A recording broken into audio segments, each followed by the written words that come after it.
We're starting a new segment here on Mustache Ride where we spin the great wheel of games. We pick a new game to play. Yes. We play it between episodes, and we return and have a discussion on whether or not you could play the game or if you should pass. And we call this segment Play or Pass. Very, very simple, self-explanatory. I like it. So in between episodes, we spun the wheel. We figured out what game we were going to play, and we ended up playing a game called Transference. Tooth, do you want to tell us a little bit about this game? Yeah. So it's sort of escape roomy-ish. I don't know. Well, sorry. It's called Transference. It's like $24 right now. I just looked it up. So it's kind of expensive. The Steam sale just happened. What did we buy it for? We bought it for like $10, I feel like. Yeah, it was so cheap. I bought it for like $2.99 on a sale at one time. Whoa. So yeah. So right now it's $24.99. We'll get later on to whether or not you should pay $24.99 for it. Yeah. It's made by Ubisoft. I don't know. How do you say that? I say Ubisoft. Ubisoft, me too, but I want to meet the person that says Ubisoft. So it's kind of an older game. It feels indie-ish, so it doesn't feel like an older game. It feels like it could have came out pretty recently. It definitely doesn't feel like a game that was made by Ubisoft. No. You know what I mean? Yeah. It doesn't feel like that. It's sort of like an escape room. Like I mentioned, I'm going to play the trailer-ish here in the background. It's a first-person exploration game in sort of this like simulation that this guy has created. Yeah. And this dude is like this deranged, like techie nerd scientist, insane man. His wife is a musician. His son is a kid genius. Yeah. And this ends up being like a conglomeration of all of their minds in this like insane glitchy world. So there's three main characters and then some like glitchy demon who I don't know who the demon is, if it's like a representation of one of them or if it's like a representation of like maybe the mother's depression or the son's confusion. I don't know. Yeah. But it's like the father is really wrapped up in his work.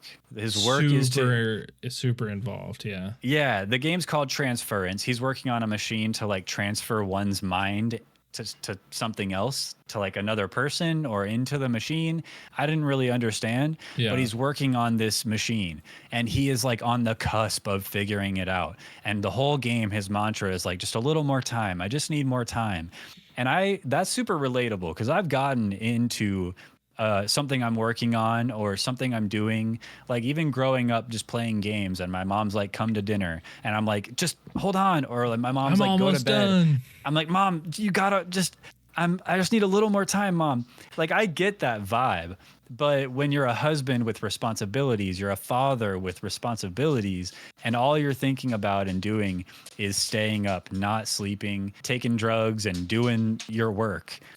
It gets messed up real quick. You walk around the thing and it's just like you open a cabinet and there's just like caffeine pill bottles like falling out of the cabinet and you're like, oh my God, bro, like crazy. So my understanding of it is that he's working on the machine to transfer human existence into the machine so that you don't die and you never have to spend any time apart. Like you can always do whatever you want, sort of like an ideal world. I didn't come up with any theories as to why, but maybe that's what we're playing is kind of his finished product, because we're in, like you said, some sort of simulation or something. It feels like we're in the machine, but if we're in the machine, then why are we trying to finish the machine throughout the game? You know, really weird. But then there's the mother, like you said, she's a musician. Mm-hmm. There's lines that she says, like, I gave up everything for you. Like she's down. And she did. She's depressed. Too, because you just like, you get these little like snips through the game where like, I feel like the character development of the game was like good, but you like had to dig to find it. Yeah. Because you had to like watch all these little video snips of her or like all the characters. But yeah, you could tell, and it's crazy because you find these little things and you're like, oh my gosh, she was like kick-ass music artist and she gave it all up for this dude that's whacked out of his brain. But he must not have always been. And they made like a good kid. The kid's name is Benjamin or something, but he's like a little boy genius. Yeah. Takes after his father. He's really good at math and science, and he like accomplishes the stuff in school. And like every little picture you find is like the dad. He just is not happy to be there. He's like at like the science fair where the kid has like a first place trophy or whatever, and the dad's just like stoic. And he doesn't care. Weird. It's so sad. Weird. The kid feels so alone. The mother's depressed, and the dad's just like, "Oh, I'm almost done with my work." And it's like just a really messed up situation. The whole gameplay loop is like you're playing through the perspective of one of the family members. And then you're going into a room, and part of the room is corrupted. You have to solve a puzzle to uncorrupt part of the room. And like for example, I did not like this puzzle, and I'm gonna just spoil it a little bit, I guess, because I have a clip that I want you to play too. Okay. But the snowflake puzzle, so stupid. Honestly, like it shows you there's like 4 numbers you need to have. And it's like, what order? I have the numbers, but what order do they need to be in? So I ended up brute forcing it and finally getting it. But it was just really confusing. And I was like, how is this a good puzzle? That's a bad puzzle, man. I'll say that I got this one like almost instantly, because I was like, oh, it's a snowflake. So you have to find like which side it is. And so I just like this side, this side, this side, this side. I couldn't figure out how to make a snowflake in my mind. I don't know. It confused me. All right, we'll roll the clip. 4, 6, 7, or what order does it go in? How am I supposed to know? 2, 4, 6, 7. Trying to like put the pieces together in my mind. Oh, now I'm mixing them all up. Oh.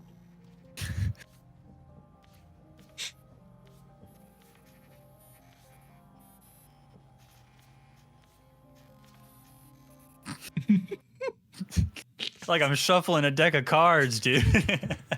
I will say that it took me like an insane amount of time to learn how to not hold something in my hand. Just like never grasp like, why am I holding this thing and why can't I just like let go of it? And I would just walk up and pick something else. I would get tired of holding that thing and I'd be like, okay, I'm gonna pick this thing up instead.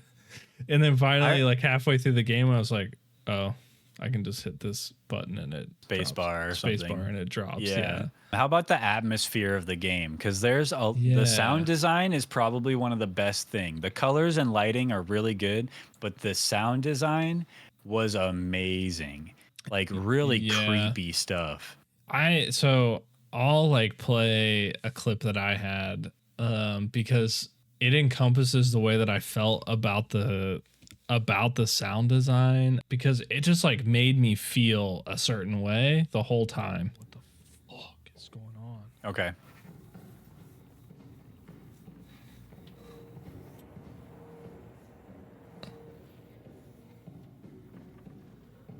Dude, I do not want to go downstairs. Oh, I know this part. You just hear this like growling of this thing, and you're just like, oh. and you like, I'm like, I don't want to go downstairs. I don't want to go towards that noise. That's obviously a bad noise. I don't want to do that.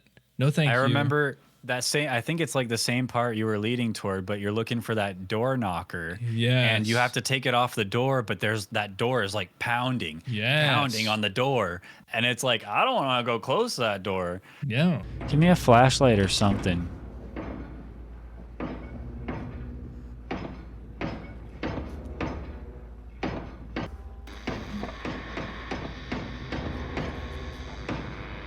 That's exactly the way that I felt the whole game. Like something was like making a noise, and I'm like, I don't want to do that. Yeah. I don't know what I don't know. There's no other way to go in the game, but I know for sure that I don't want to do that thing that you're telling me to do right now. I don't want to. I'm not going to spoil this puzzle, but do you remember the piano puzzle? Oh, the piano and the lights. Oh yeah, dude. That. Do you remember getting it wrong, and then the noise really picks up, and you're like, yeah, I freak out. I got it wrong a lot because I didn't even look at the. So a little bit of spoiler. I didn't even look at the lights because I was like, what do I need to play on the piano? Oh. And I was like, I don't understand. There's no. I didn't keep that paper from the very first puzzle. Yeah, I didn't. I was worried about dropping that one. Me too. I carried it around for half the freaking game. Yeah. That's funny. You did that too, because we felt the same way about that. There was a lot of things that I just like picked up and carried because I didn't know if I was going to be able to get it back. Like this part right here, I had. Oh, you can't see because of me. Let me turn me off. I had this letter. Oh. And I was like, I know I need the letters. Mm-hmm. I know I need them. And if I put this down, can I get back to this spot where I am to get it? And I was like, I don't know. I don't know if I can. The clip you just showed was like an IRL video on a TV screen in the game world. Mm-hmm. And I love that shit in games. Like Remedy does it a lot, like in Alan Wake and in like Quantum Break, Control. There's a lot of IRL clips of people in the game. And I don't know, that's a really effective tool that more developers, more people should use in their games, because this game was it really connects me to the characters. That's like how you had to connect to this game. Like all of it was through this like IRL footage that was like so crazy and weird, and it was always like a recording of the guy or the wife or Benjamin. Like it was always like something like that. I think one thing that bugged me is all sort of the nonsense stuff where like you're walking around and like I like in the beginning, like I kept walking up the steps, walking down the step, walking up the steps, and then I'd pick up a flyer for dim sum and I'd be like, what does this mean? Why do I need to know this? And you could just pick up random shit around the map and it just doesn't matter for the game. But some of it does. And then there's some parts of it that you're like, this definitely matters. Nope. Doesn't matter at all. Like, there's one specific time that I'm thinking about where you pick up a note that has a time on it, and that time doesn't mean shit. Doesn't mean anything. I also remember another thing that you can pick up that doesn't seem to matter. It might have some significance, but there's this family photo of the three of them at the beach at Golden Gate, like with the Golden Gate Bridge in the background. Yeah. And it's so obviously photoshopped, fake, and it looks so hilarious because in the background there's a bunch of shirtless people and people in bathing suits, and they're all having a good time at the beach, and the family is in like a hoodie, and like the dad's wearing like a polo, and the mom's wearing like stuff you'd wear around the house, and it doesn't seem like they're at the beach at all. And they're just like, it's like they're plastered on this photo of the Golden Gate Bridge beach thing, and they look so out of place, but it's supposed to just be like a happy family at the beach.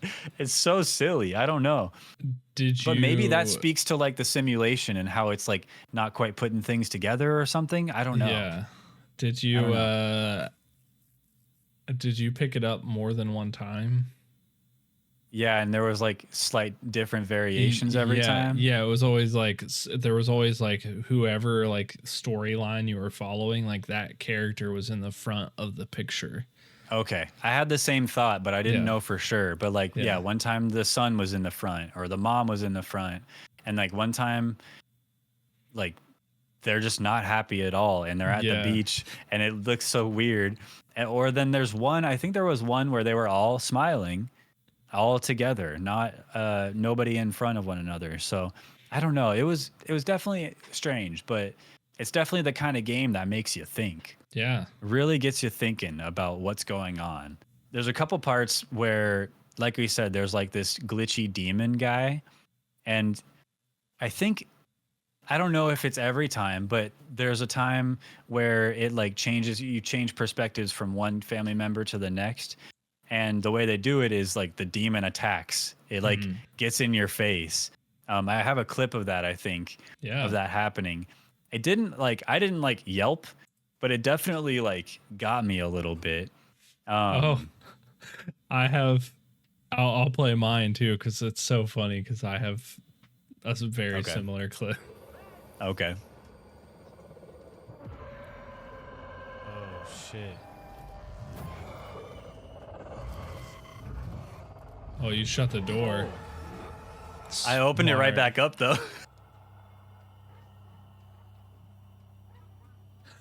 Am I good? That was freaky as hell, man. Oh. Yeah, that's it. So this is mine. It's so funny because it's literally the same part. Like I have the, I'm carrying the little A too. No. I like hide in the corner like I'm not gonna get.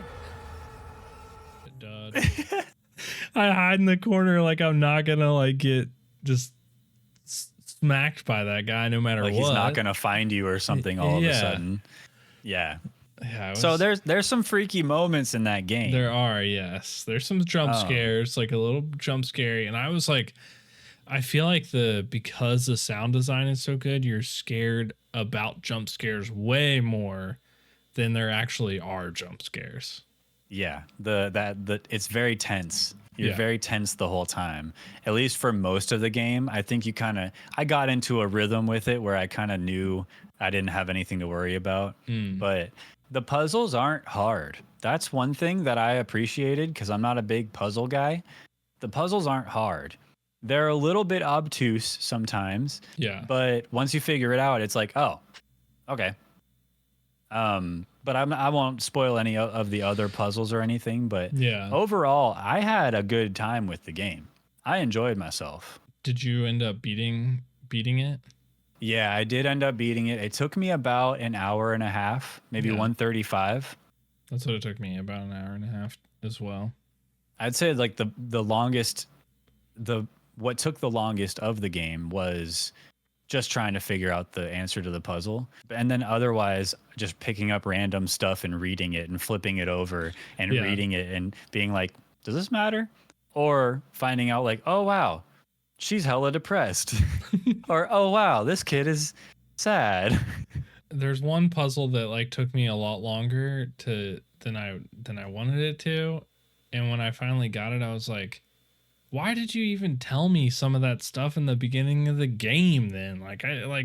I thought it would all link back together really nice and seamlessly to this one moment, and it just didn't. And I was like, I was so mad about like some of the little things that I was like, man, if they would have just like tweaked this thing, like it would have tied back to like one of the beginning conversations, or like it would have tied into this. But I think that the story is deep, and the puzzles like are just sort of like to like keep you in the moment, to leave the game really open to interpretation.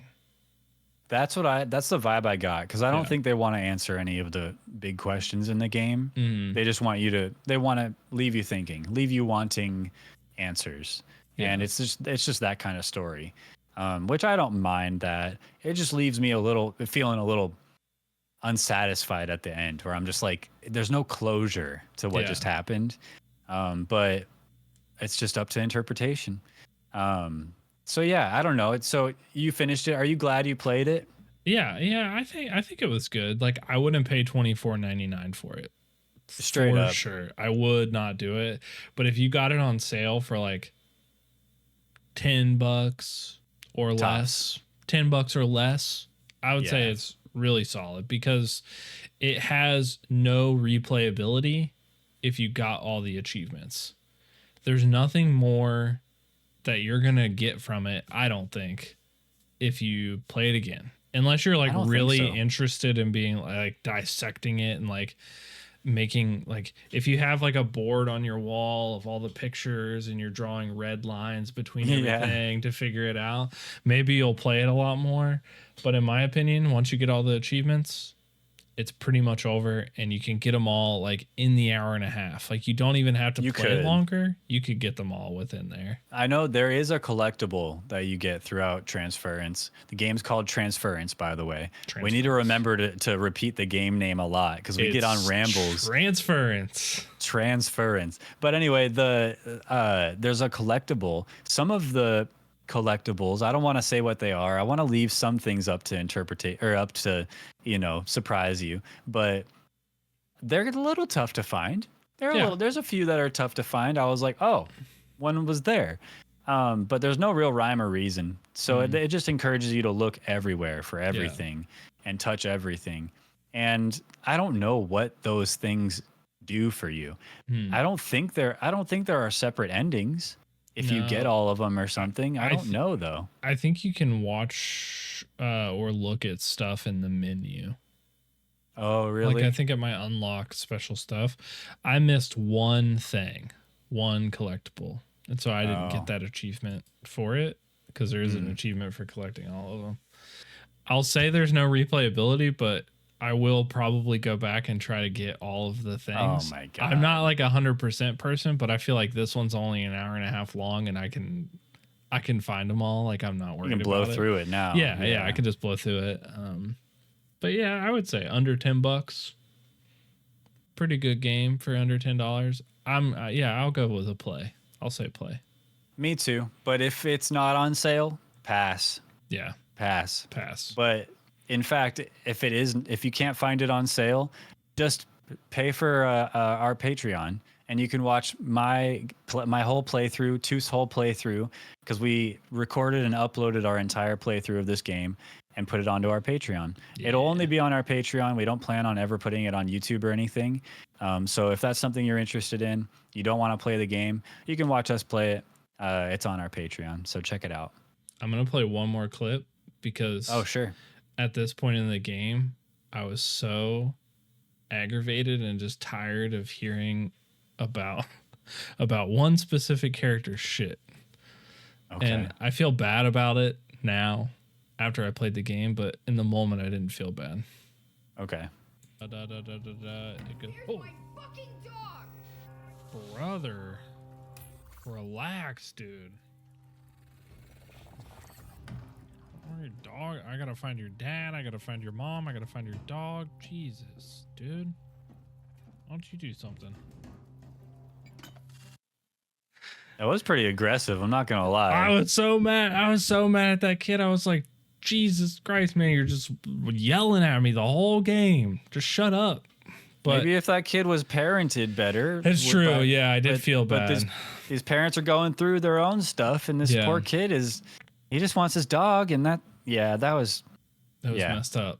Well, that was Transference. We hope you guys enjoyed our little discussion there of that game. But I think now it's time to pick the next game that we're going to play in between episodes that we're going to be talking about next episode on The Great Wheel of Games. Da, da. It's not great right now. It's going to be because every episode we're going to be we're each going to add a new game. So Tooth, what new game are you going to be adding to the wheel tonight? I am going to add Cocoon. Jeppe Carlson, same lead gameplay designer as Limbo and Inside. So you played Inside. I didn't know that. But I don't know if you played Limbo before. But it's a unique take. It's a puzzle adventure genre, so similar. but you're sort of leaping between worlds, and you're sort of solving puzzles the whole time. And so I really liked Inside, and so I figured Cocoon would be pretty good. Cool. And it's on Game Pass. I've never played it either. And it's on Game Pass. It's free. on Game Pass. Free on Game Pass. Love that. Yeah. Okay. Well, the game I'm going to be adding to the list, it's a game that came out July 16th, so not too long ago. It's made by the same people that made a game called El Paso Elsewhere, which I don't know if you've heard of it, or Space Warlord Organ Trading Simulator. Oh yeah, and I know a bunch that of one other. really well. Yeah, I bet you do. A bunch of other games that I've never heard of, and this game I had never heard of either until I think I heard about it on a podcast. It's called Click Holding. Click Holding. Holding? It's holding. It's kind of like cuckolding, but with clicking. Okay. It's not a dirty game. It's not it looks kind of creepy. It looks kind of in like a similar creepy vibes as like Buckshot Roulette. Okay. That game has a certain vibe. This game seems to have a similar vibe. Look, I'll read the Steam description for you. The man in the corner The man in the corner of your hotel room wants you to click something. He wants to watch you click it. No, I'm not going to do that. Hey, you don't have any choice. If it comes up on the wheel, then we have to play it. And then the other games that we have on the list, the Falconeer, Journey, Supermarket Simulator, shout outs, Alan. Yeah. So, shall we spin it? Are we ready? The Great Wheel of Games. Boom.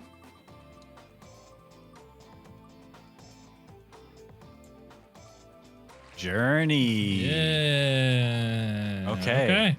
I've never played that game. I've heard so many good things about it. I've heard only good things about that game. Yeah, if you've played it, then it should be a fun discussion. If you haven't played it, maybe play it before the next episode and join the discussion. And should be fun. Should be interesting.